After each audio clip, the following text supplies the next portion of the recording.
Woodley Rhyme. A village of such obscene contentment, it's criminal that a horde of undead vigilantes haven't massacred every soul in the place. If there's any justice, this will soon happen, my lord.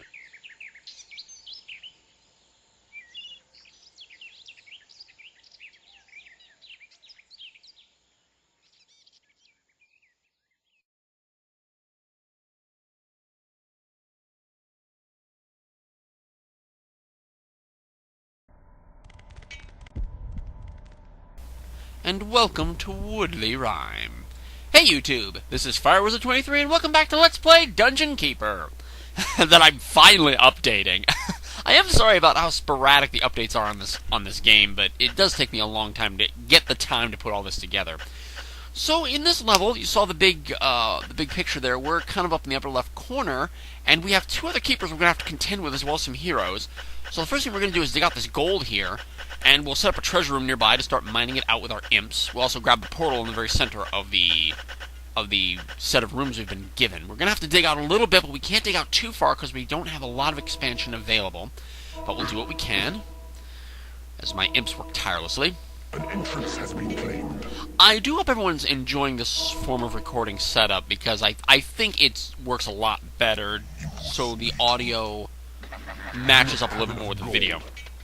I did have to do the video here in two parts, though, so I will have to cut it at a certain point, and then I'll just come back to it. Let me just check some things off here on my checklist.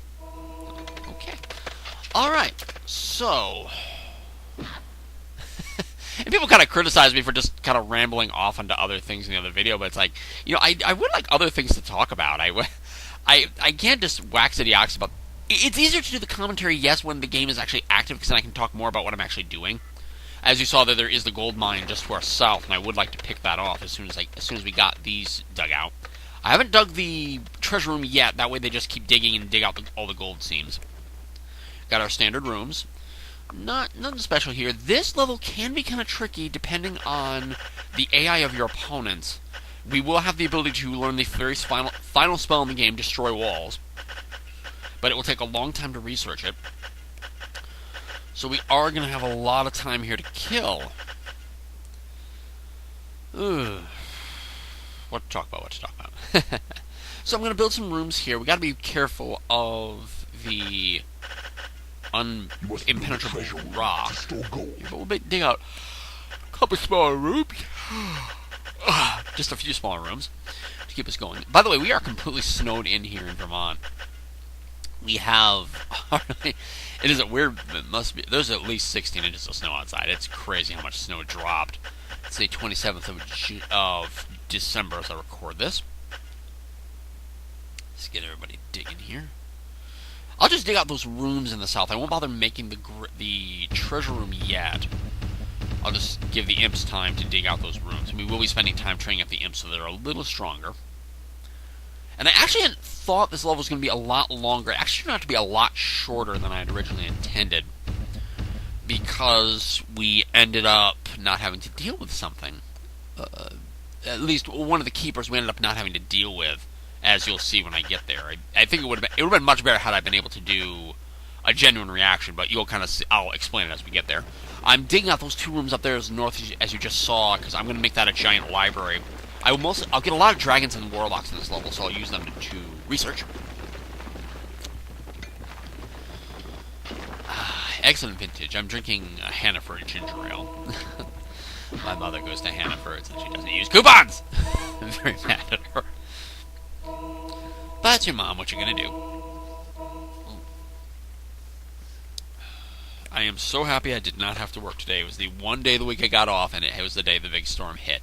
And we had to do our big tank readings outside, and I was happy I didn't have to do them. I work at a gas station, by the way. I had to... You open up the manhole covers, you put a big stick down into the gas tanks, you figure out how high it is for inventory purposes. Plus, to make sure nothing's leaking or anything like that. You have to do that once every quarter. And it happened to be yesterday, and thankfully the snow hadn't come yet, so I could get to the manhole cover. Okay, let's make some layers here. And... okay, nice and square. Good. We'll dig out another room nearby here. I kind of know where the borders are of these rooms. You want to be careful that you don't dig yourself too far out, because there is some entry areas, and once I get the Sight of Evil spell, I will be showing that. You try to record these knowing you're going to do post audio. You try to record these kind of trying to hold yourself in a place just so you can think about what you want to say and how you want to describe it.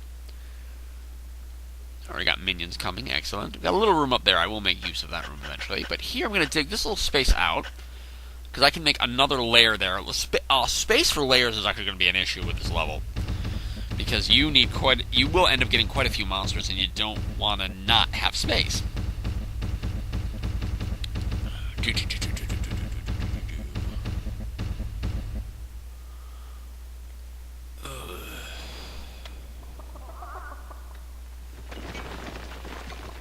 Yes, they're just digging out rooms now. And unfortunately, really not much for me to talk about. I mean, it's just, the game is going to proceed as it is. I mean, I just hope you enjoy what you're seeing and you enjoy what I'm watching.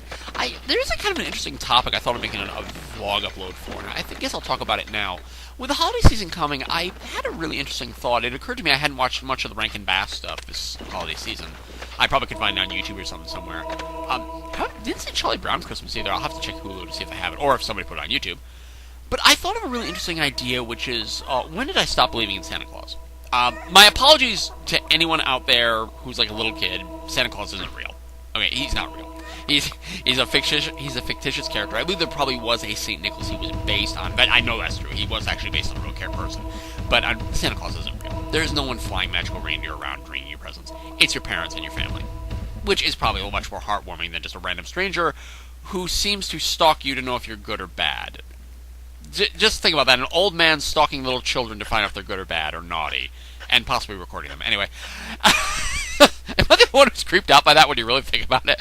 But it made me think, at what point did I believe in Santa, and when did I stop believing in Santa? And I really started to think about it very hard. And you know what? I don't think I had any illusions about Santa. I think I could perfectly understand that Santa wasn't real. We usually had, big family Christmases when I was a kid, and I don't honestly ever remember believing in Santa. I think I was always I think they never wrote, to Charles from Santa. I mean, no, they never wrote that in my presents. They wrote, to Charles from Mom, to Charles from Grandma, to Charles from Sarah. I always knew who it was coming from, so I was never given that illusion that Santa Claus was ever real, and I think that was well established when I was, 5. I mean, I really feel like it was very well established that Santa Claus was not real, and I understood that. Now, as for other things, it's kind of interesting. I realized, okay, I understood that Santa Claus wasn't real, but then we think about Easter Bunny, for example. Okay, Easter Bunny, I always understood the Easter Bunny was kind of stupid. I thought Easter... Okay, this is going to be a really, really funny story.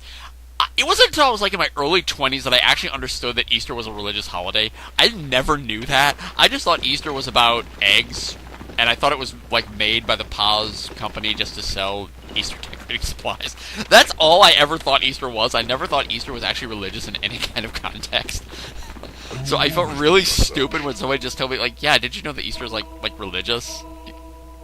No! And I was being perfectly serious. I don't think I ever got any weird looks about that, but it's I've never been very religious. As a kid, I was never really religious. We never really religiously went to church or anything, so I didn't know its connotations. I've heard of the term Easter Sunday. I'd certainly heard of that before, but I had no idea that it was meant to be religious, and I only understood what Lent was later on in life. I didn't know what those things were. And then I started to think about the Tooth Fairy. Now, Tooth Fairy. I think I believed in the Tooth Fairy. I must have believed in the Tooth Fairy until I was 8. And until I guess I must have logically put it together that it was my parents putting money under the pillow.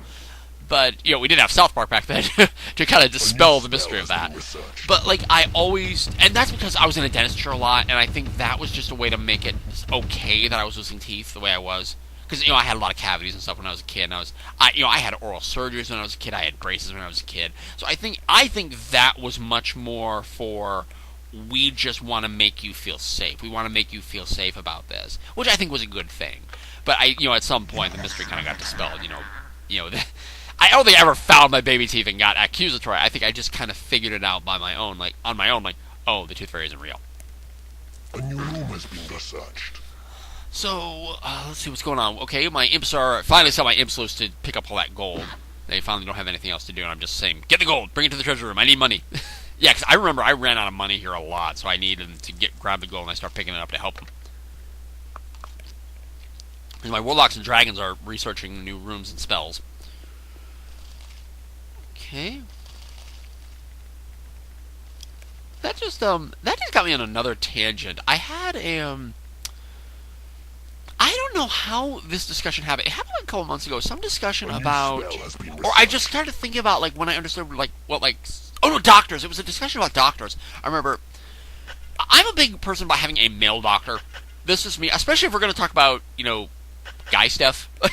I think that's fair. I wouldn't feel comfortable talking with a female doctor about guy stuff. I'd rather talk with a guy because then I can, if I start describing things that guys do, he kind of understands it already. Like, okay, this happens, okay. And he kind of can inherently understand it by his own experience. Whereas, female doctors, I have nothing but respect for them. They go through the same medical school and stuff. But there's a level of personal experience. I think if a woman wants to talk about something involving her menstrual cycle, she would want to talk to another female doctor who would kind of understand what she's talking about. At least on a personal level, there's kind of a personal connection there. It's like, okay, then I probably know. Like, she might inherently understand what's going on, then kind of understanding herself a little bit better, just like a male doctor would understand himself a little better. And I just remember this weird experience when I must have been like 14 or something, and I went to have a physical with a doctor my mom had chosen. And she... spell has been researched. And, and she had picked it for me. I did. My only complaint about this doctor, I loved him dearly. I think he was better with elderly patients. I just got an idea that he was a little bit more comfortable with older patients than he was with kids. Or at least I really didn't feel like he cared. That was just me. Maybe I just needed a formal pediatrician. Would have been probably a better choice, but I just really felt like he didn't care. And not that he was mean or nothing, but he just, when you feel like somebody's very dismissive of you, like it's like they're just not really there for you.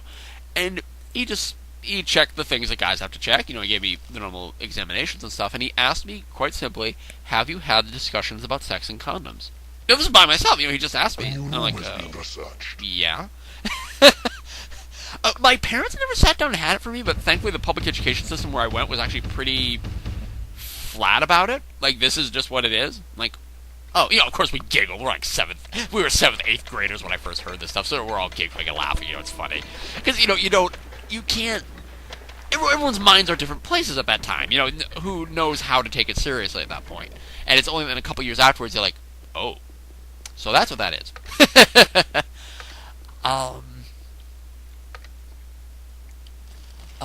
I do want to mention, because I just realized it, it's not... I wouldn't mind a female doctor if we were talking about something that wasn't exclusively male. Okay, let's say I have a foot pain. Okay, I don't mind a female pediatrician? Foot doctor? I don't mind a female foot doctor. Like, we're talking about a fairly innocuous thing. If I'm having chest congestion or something, okay, that's fine. When we're talking about the guy parts, okay, I want to talk to a guy. I just feel a little more comfortable with a guy, especially given my own personality, being a gay man. It's more comfortable with a guy. And I know people are like, well, isn't the doctor more uncomfortable? I don't want to do anything. If I'm in there to talk about something like that, the last thing I'm thinking about is that kind of stuff. Okay, I want to get better, and I just feel more comfortable if a guy's down there, not a girl. And I say the same thing vice versa. Like, I feel vulnerable, and I feel vulnerable enough if I want to discuss those kind of things. So I'd rather have someone that I feel there's an instant sense of comfort with this person. Like, okay, nothing weird's gonna happen. Nothing's gonna make me happen. That's gonna make me feel weird. Nothing. Like, it's gonna be what it is, and it relaxes me a little bit. And so at least I can talk to them calmly, and we can get the answers we need. Okay, so site of evil, let me show you here. Back to the game.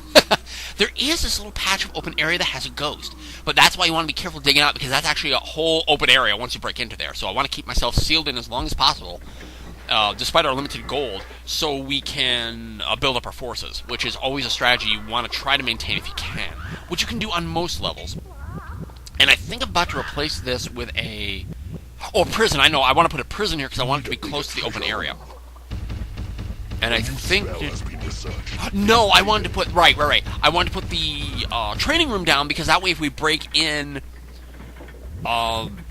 there's monsters that are training and they can start kicking butt. They're all worked up to train and they can fight. So that's cool. Okay, and here come my imps to do a little reinforcing of the walls. Let's make the prison. Rooms do get a little more expensive as you go on, as you've seen by the numbers popping up. The higher end rooms you get, the more expensive they are. Good soda. God, when's the last time I've had a soda? I have not had. Well, I mean, when I go out to eat, I guess I have soda. With a High C fruit punch or High C orange. I don't know. I don't know. I would not count High C orange or High C fruit punch as sodas. Okay, there's more gold. Another gold room. And that's because, see that area I dug out just to the left there? There is a set of gems there, and I can get that for infinite well. So I'm going to start digging out the little pathway right now.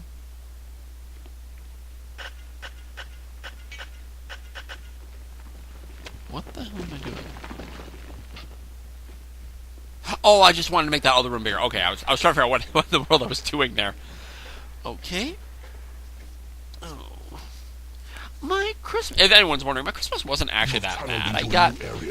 I got the Christmas that I wanted. I didn't... Because my family... Unfortunately, there's been a lot of tragedy around my family at Christmas time. My stepfather actually passed away He passed away a few days before Christmas in 2001. So that kind of put a stain on the whole holiday season. We actually got Christmas over with the day afterwards. And we were just done with it that year. And my sister's current husband, he had a very unfortunate... Let's just say his ex-wife was a little bit spiteful around Christmas. And especially in the way she decided to end the marriage. So there's a little bit of hurt in my family around Christmas time, and so unfortunately there's not really decorations that go up. My mom's always like, oh, well, there's no little kids around, so there's no point in doing Christmas. Well, you know what, don't I like Christmas? Can't we just... Yes, there's a lot of bad memories in life, but you know what, there's good memories too, and I'd like to think that we love and care about each other, and isn't that enough to celebrate the holiday season? And I think it's just depressing that part is missing. So I did get my mom some presents. I handed her a present. She's like, "Oh, you didn't have to do this. I didn't get you anything." And she opened it up, and it's bags of LYNDT chocolate truffles. LYNDT. She's like, "Oh," I just opened it up and started eating them. And I said, "Merry Christmas, Mom." Oh, Merry Christmas. And we got a hug and a kiss, so that was good. I haven't got my sister her gift yet, but we've already decided basically what it is. I'm just going to wait till this next payment cycle and we'll send away for it. It's a special... Shh, don't tell her. It's a special ladle for... what is it? It's... my sister does a lot of canning. It's a ladle that has a straining side to it so she can get liquid out of it. This way she could pick up things inside her canning stews that she makes, and she could drain the liquid out of it and just leave the larger parts. So she will love that.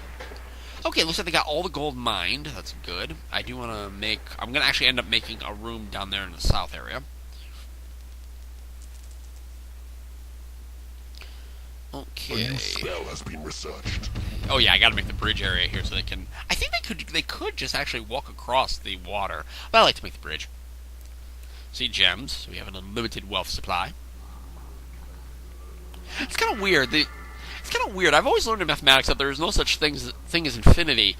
And yet that is the perfect example of infinity. There is no limit to that level of gold, which actually, even though it takes up a finite space, that actually really makes no sense.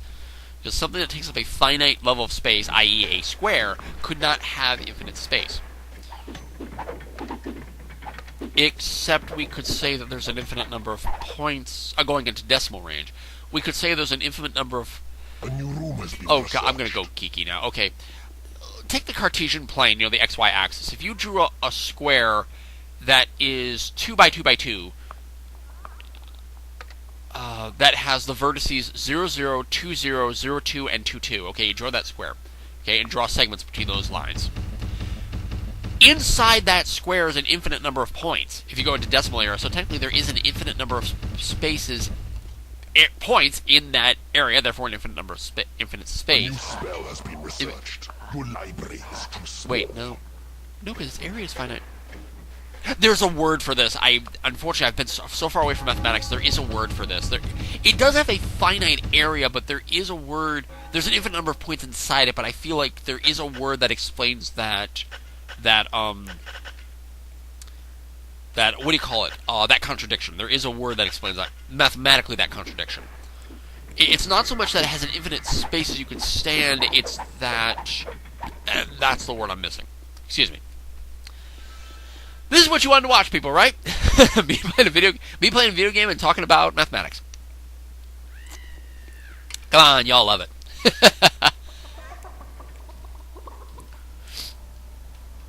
Alright, so what's going on? Yeah, we're just training up now. I got the graveyard room. Digging out the space for the scavenger room once we get that space going. Got my torture room ready. There's my scavenger room. Excellent.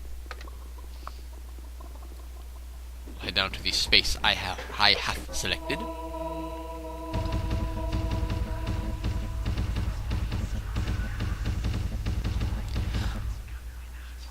I've been thinking a lot regarding my video game playing. Is anyone out there somebody who... Let's take the NES era. You've played a certain NES game so much that you could literally just walk through it. With your eyes closed, say Super Mario Bros. 3, I can run through those levels because I know them so well. I know exactly what I'm going to do. This is here. I jump on this. I grab this secret, that. And you play it so much. It's not that you don't like the game, but the replay value is kind of lost once you've mastered the game so much. I feel like that's kind of my problem sometimes with video games, where I can play the game so much that I lose... It loses a level of edge. It's not that there's anything wrong with the game or the gameplay. It's just it kind of loses an edge after playing it. And for me, in some ways, it's been decades that I've played these games. That I know them so well. There's hardly any challenge, which is also kind of why I'm making a point of trying to play a bunch of games I really haven't played before. That way, I can just get some different experiences in. Henceforth, why I'm playing a lot of the new Dragon Warriors. I'm playing. I actually picked up Diablo again. I had Diablo for a long time. I had a burned copy that somebody made me. And I freaking love Diablo. I don't know what it is. You wouldn't think I'm somebody who look at the game I'm playing here. You wouldn't think I'd like Diablo, but I actually really do. Yeah, you take it slow and steady, and I actually really do enjoy the game Diablo.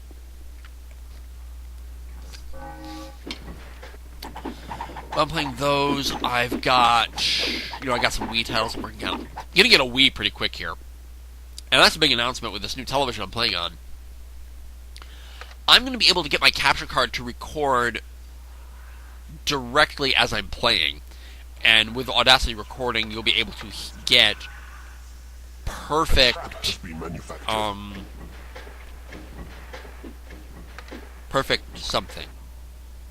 It's going to be a perfect gameplay with audio footage. And there's a couple games on the GameCube and Wii I'd like to play for you guys, do Let's Plays of. And I'm really, really excited. Sorry, I have an itch here.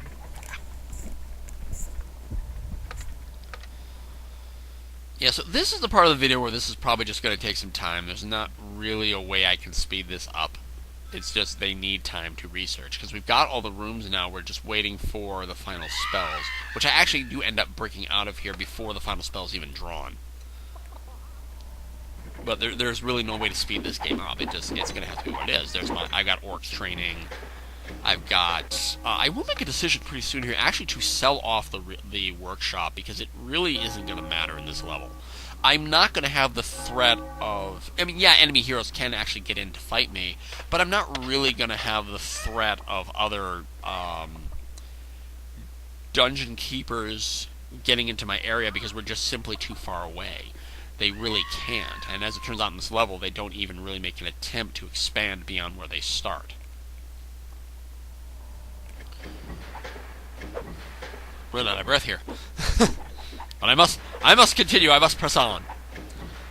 So, other than that, not much is really going on. We're approaching the end of the year. Happy New Year, if I forget to make a New Year's video. Yeah, here's me selling off the workshop. And guess what I'm going to do with all my happy troll minions? I'm going to torture them to death. Because that's the right thing to do. Well, of course you should do that. And just make another training room, because I'm going to want to... If I get more monsters to train up, they'll have more space to train. That will kill the trolls and turn them into ghosts. And the ghosts could actually begin researching as well. Though I think we've probably heard some... Yep, we've heard it. The library is no longer big enough to support all the researchers. As well as all the spells and rooms that have already been researched. And I'll be fixing that later by throwing some of the warlocks into training so there's more space in the library. there is my imps, all trained up to level 3. But now I'm going to train the other 8 imps. Get them going fast. Those level 3 imps are awesome. I have also been watching. Everybody out there, cross your fingers for Will Wheaton. I am so hoping he gets a second season of Tabletop. I'm so hoping he gets it. But in the meantime, I am watching another series called Watch It Played on YouTube, which is awesome. That's a series where you can watch this guy. He's really awesome, and he basically plays through games turn by turn. He's done a lot of games that Will Wheaton has not done on Tabletop. I don't know if there might be a little bit of cross-section there. I know there's at least one with Small World.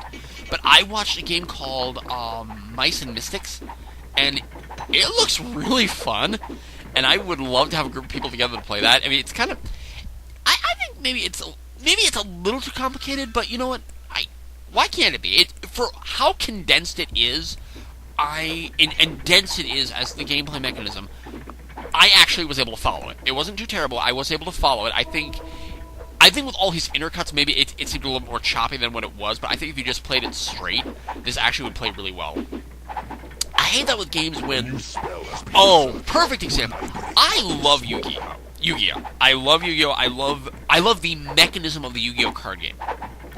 Television show, I've got some gripes about. I might end up making a video about that at some point.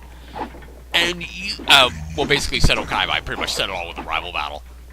And my argument with Yu-Gi-Oh! Is I bought the starter sets when Yu-Gi-Oh! Was first starting, like, the first season of the show was airing, and I bought the Yu-Gi-Oh! Starter set. I think we got Joey's and Pegasus's decks. And we shuffled them up, and we started playing. Me and my friend in college, we were playing it, and the rules didn't make sense. Like, we couldn't it was a very crude translation from Japanese to English, and we could not understand how the game worked. It did explain, okay, how that flip summons and normal summons and special summons, and we kind of figured it out once we actually... When I bought Yu-Gi-Oh!